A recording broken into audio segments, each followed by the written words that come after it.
Over the weekend, we learned new revelations regarding the Trump administration and its ridiculous decision to cut critical funding toward coronavirus research. Now, unfortunately, the decision was prompted by conspiracy theories on Fox News, and we'll get to that in just a second. But we've learned more information through a 60 Minutes interview with Peter Daszak. Now, Peter Daszak is an American scientist, and he's studying coronavirus in collaboration with the Wuhan laboratory that has been, of course, criticized for withholding numbers initially regarding the outbreak, but it's still important to research alongside these scientists in China in order to get a firm grasp of where the coronavirus specifically came from, how it's spreading, and what we can do to effectively mitigate the impact. So Peter Daszak, that's the scientist, is actually a very credible individual. He was quoted as saying, "What worries me the most is we are going to miss the next emerging disease, that we're suddenly going to find a SARS virus that moves from one part of the planet to another, wiping out people as it moves along." Now, CBS News reports that Daszak's funding from the NIH, the U.S. National Institutes of Health, was killed 2 weeks ago by a political disinformation campaign targeting China's Wuhan Institute. He was quoted as saying, "Our strategy is to go to the wildlife source, find out where the viruses are, and try to shift behaviors like hunting and killing wildlife that could lead to the next outbreak. We also get the information into vaccine and drug developers so they can design better drugs." So again, his research is incredibly important. And I should also note, he is not with the NIH. He is a scientist who founded an organization known as EcoHealth. The NIH was given a grant. He was given a grant in order to work alongside these researchers and scientists in Wuhan in order to, again, get the information that we desperately need in order to mitigate the spread of this virus. Now, when it comes to the disinformation campaign that he's talking about, he's specifically referring to the types of comments that Republican lawmakers like Representative Gates made when they went on Fox News. We have a snippet of that. This was from April 14th on Tucker Carlson's show. Take a look. Something remarkable and upsetting. The work in that lab, including its research into disease-carrying bats, was funded in part by U.S. taxpayers through the National Institutes of Health. Hard to believe that's true, but it is. Congressman, that's one of those stories that if you had said that out loud a week ago, I think even I might have dismissed you as insane, but it's true. How did this happen? Yeah, I'm against funding Chinese research in our country, but I'm sure against funding it in China. The NIH gives this $3.7 million grant to the Wuhan Institute of Virology. They then advertise that they need coronavirus researchers. Following that, coronavirus erupts in Wuhan. And then what's really troubling to me is that either conspicuously or miraculously, the Wuhan Institute of Virology is able to sequence the virus on January 2nd, but China doesn't admit to the virus existing to January 9th, and then the Wuhan Institute of Virology doesn't release this important scientific information to the world until January 12th. So at best, Americans are funding people who are lying to us, and at worst, we're funding people who we knew had problems handling pathogens, who then birthed a monster virus onto the world. By the way, so there you have it. There was more of what Gates had to say, but Cenk, I mean, jump in here, because some might argue, well, you know, the Chinese government, these scientists in China weren't being as forthcoming as they could have been in the beginning. Does it really make sense to do research with them into this virus? I mean, I disagree with that statement, but I wanted to get your thoughts. Okay, there's definitely a couple of layers here. First of all, Matt Gaetz says, and then miraculously, they're the ones, first ones to sequence it.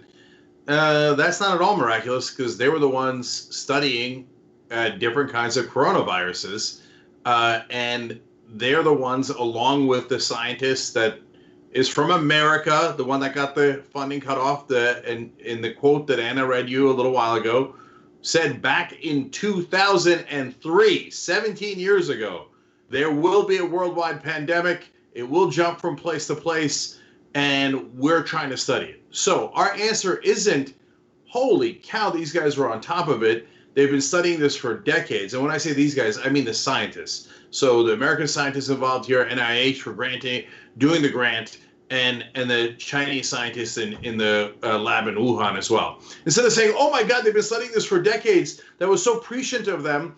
And here, unfortunately, something happened exactly as they warned us about. Maybe we should, fund them more because they apparently know what they're doing. We go in the opposite direction. Oh, how did they know? What were they doing? They were doing science. And if you think like, well, Cenk, wait a minute, that is a bit of a coincidence. It comes from Wuhan, and there's a lab in Wuhan that studies this stuff. Okay, I hear you. If that was part of a plot, why didn't they do it 17 years ago?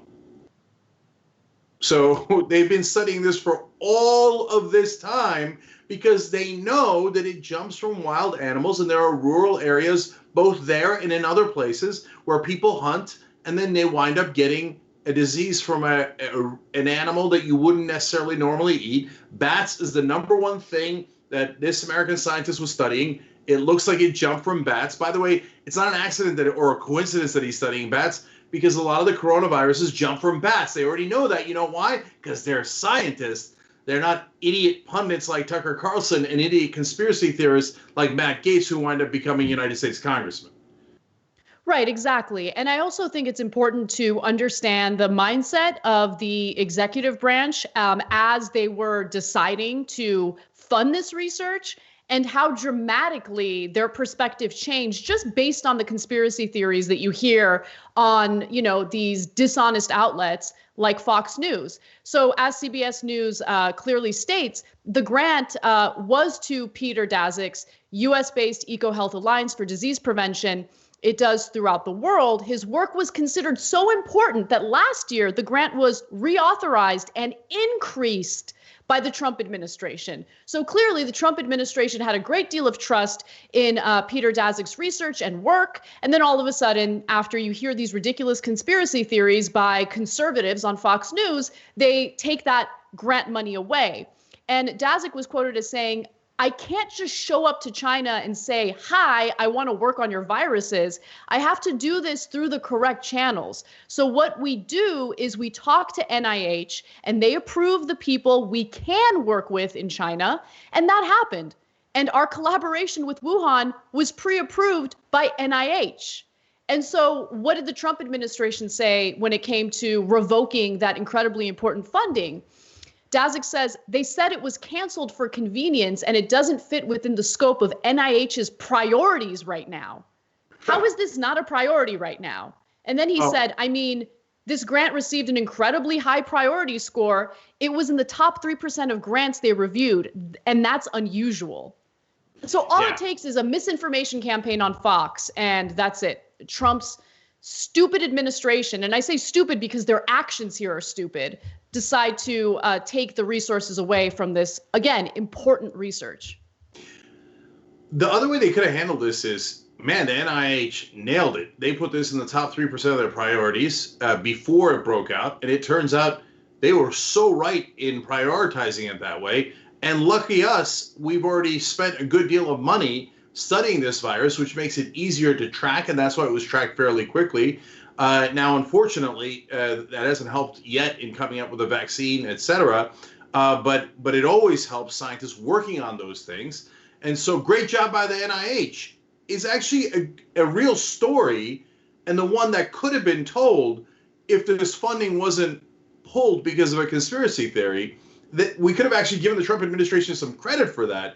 But instead, as usual, they punch themselves in the face and go, hey, that scientist that we hired that did an amazing job, oh yeah, we'll fire him and we'll blame him for working with the Chinese, and then make up a ridiculous excuse like working on coronavirus research now is not a high priority. No, but guys, even if you're MAGA, you don't believe that. No one could possibly believe that. It's the most, if I try to come out with an outlandish lie, I couldn't top working on coronavirus research is not a high priority right now. Luckily, you're right, Cenk. There are still adults in the room. We still do have some experts within our federal government who are just smart enough to do the right thing in getting answers.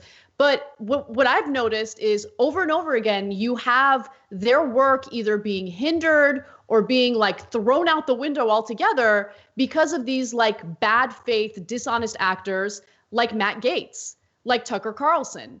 And it just doesn't make any sense, especially if the only thing you care about is reopening the country. How are you going to do that if we don't have the tools necessary to do it responsibly? Trump's a well-known conspiracy theorist himself. He went on Alex Jones' show, said it was a terrific show.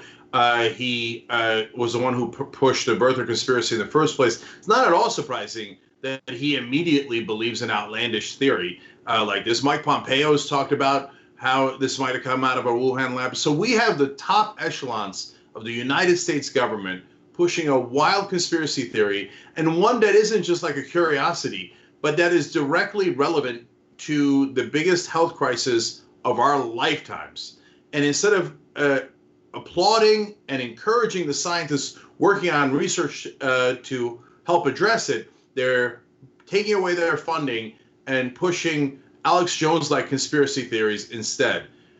There's 1,000 reasons why Donald Trump should be removed from office immediately, and this is certainly among them.